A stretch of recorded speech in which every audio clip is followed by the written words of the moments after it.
ആത്മഹത്യ ചെയ്യാൻ പോവുകയായിരുന്നുവെന്ന് അറിയില്ലായിരുന്നുവെന്ന് വയനാട് മാനന്തവാടിയിൽ കാറിന് തീ കൊളുത്തി ആത്മഹത്യ ചെയ്ത സജീറിന്റെ ഭാര്യയുടെ മൊഴി. കാറിൽ സജീർ പെട്രോൾ വാങ്ങിവെച്ചത് എന്തിനാണെന്ന് അറിയില്ലായിരുന്നുവെന്നും ഭാര്യ നജ്മുനിസ മൊഴി നൽകി. 40% പൊള്ളലേറ്റ നജ്മുനിസ കോഴിക്കോട് മെഡിക്കൽ കോളേജിൽ ചികിത്സയിലാണ്. ഈ സാഹചര്യത്തിൽ വിശദമായ മൊഴിയെടുക്കാൻ സാധിച്ചിട്ടില്ല. ആരോഗ്യസ്ഥിതി മെച്ചപ്പെട്ട ശേഷം വിശദമായ മൊഴി രേഖപ്പെടുത്താനാണ് പോലീസിന്റെ തീരുമാനം. അതേസമയം തന്റെ ആത്മഹത്യയ്ക്ക് കാരണമെന്ന് മരിച്ച സജീർ ആരോപിച്ച മാനന്തവാടിയിലെ വ്യാപാരി ഇ.സി. ബാപ്പു ആരോപണം നിഷേധിച്ചു. താൻ നിരപരാധിയാണ്. സജീറിന് കെട്ടിടം വാടകയ്ക്ക് നൽകിയതാണ്. എന്നാൽ മാസങ്ങളായി വാടക കൃത്യമായി നൽകാറുണ്ടായിരുന്നില്ല എന്നും ഇ.സി. ബാപ്പു പറഞ്ഞു. ബാപ്പുവിന്റെയും സജീർ ആരോപണം ഉന്നയിച്ച മറ്റൊരാളായ പൂച്ചക്കൽ സ്വദേശി റഫീഖിന്റെയും മൊഴിയും പോലീസ് രേഖപ്പെടുത്തും. ഇന്നലെയാണ് കണ്ണൂർ സ്വദേശി സജീർ കാറിന് തീ കൊളുത്തി ആത്മഹത്യ ചെയ്ത്.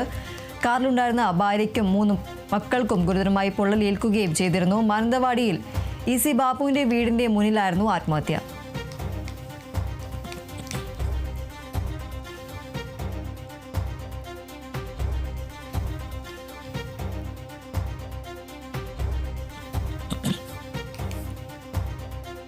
കഴിഞ്ഞ ദിവസം കണ്ണൂർ സ്വദേശി സജീർ കാറിന് തീ കൊളുത്തി ആത്മഹത്യ ചെയ്ത സംഭവത്തിലാണ് ഇപ്പോൾ ഭാര്യയുടെ മൊഴി പുറത്തു വന്നിരിക്കുന്നത്.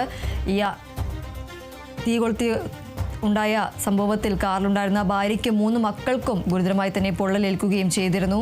മാനന്തവാടിയിൽ ഉള്ള ബാപ്പു എന്നയാൾക്കെതിരെ ഗുരുതരമായ ആരോപണം ഉന്നയിച്ചുകൊണ്ടുള്ള വീഡിയോ അടക്കം പുറത്തുവരുന്ന ഒരു സാഹചര്യമുണ്ടായിരുന്നു. ഈ ഒരു സംഭവത്തിലാണ് ഇപ്പോൾ സജീറിന്റെ ഭാര്യയുടെ മൊഴി പുറത്തു വന്നിരിക്കുന്നത്. ആത്മഹത്യ ചെയ്യാൻ പോവുകയായിരുന്നുവെന്ന് അറിയില്ലായിരുന്നുവെന്നാണ് മാനന്തവാടിയിൽ കാറിന് തീ കൊളുത്തി ആത്മഹത്യ ചെയ്ത സജീറിന്റെ ഭാര്യയുടെ മൊഴി പുറത്തു വന്നിരിക്കുന്നത്.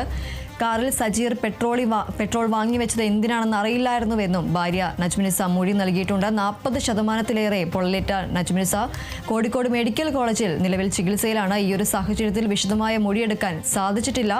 ആരോഗ്യസ്ഥിതി മെച്ചപ്പെട്ട ശേഷം വിശദമായി തന്നെ മൊഴി രേഖപ്പെടുത്താനാണ് പോലീസിന്റെ തീരുമാനം.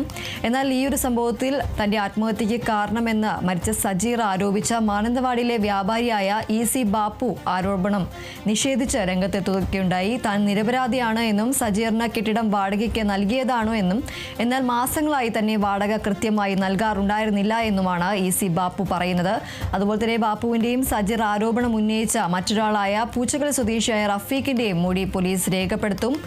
ഇന്നലെയാണ് കണ്ണൂർ സ്വദേശി സജീർ കാറിന് തീ കൊളുത്തി ആത്മഹത്യ ചെയ്തത്. കാറിലുണ്ടായിരുന്ന ഭാര്യയ്ക്കും 3 മക്കൾക്കും ഗുരുതരമായി തന്നെ പൊള്ളലേൽക്കുകയും ചെയ്തിട്ടുണ്ട്. മാനന്തവാടിയിൽ ഇ.സി. ബാപ്പുവിന്റെ വീടിന് മുന്നിലായിരുന്നു ആത്മഹത്യ.